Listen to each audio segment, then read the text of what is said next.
8 number কুৱেশ্যনটো হৈছে 0.15, 0.18 আৰু 0.45ৰ লসাগু কিমান। সাধাৰণতে আমি যদি দশমিক থকা সংখ্যাৰ লসাগু উলিয়াব যাম তেন্তে কেনেকৈ উলিয়াব লাগে এইটো ভালকৈ আমি ভিডিঅ'ত চাই লওঁ। আমাক দিয়া কি আছে? দিয়া আছে আমাৰ 0.15 আৰু কি দিয়া আছে 0.18 আৰু দিয়া আছে 0.45। ইয়াৰ যদি আমি দশমিকডাল গুচাই দিওঁ তেন্তে 15 ওপৰত থাকিব আৰু তলত 100 থাকিব। কিয় বা শতকৰ ঘৰত দশমিক আছে। আৰু সেইদৰে 18 ওপৰত থাকিব তলত দশমিক গুচাই দিলে 100 আহিব। 45 ওপৰত থাকিব তলত দশমিক গুচাই দিলে 100 আহিব। এতিয়া লসাগু কিহৰ উলিয়াব লাগে আমাৰ? ওপৰৰটো লসাগু হয় 15, 18, 45 ইয়াৰ লসাগু উলিয়াব লাগে।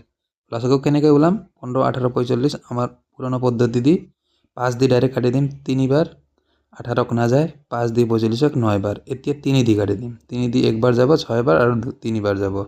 এতিয়া আকৌ 3 দি কাটিলে 2 বাৰ আৰু 1। এতিয়া সকলোকেইটা পূৰণ কৰি চাম। 5 দি 3 15 বাৰ, 3 পৰে 45, 90 হ'ব, তলত 100 হ'ব। যদি আমি 100ৰ এটা শূন্য আৰু 9ৰ এটা শূন্য যদি কাটি দিম 10 দি যদি 9ক ভাগ কৰোঁ আমি 0.9 পাম। অপশ্যন নম্বৰ ডি ইয়াৰ শুদ্ধ এনসাৰ হ'ব।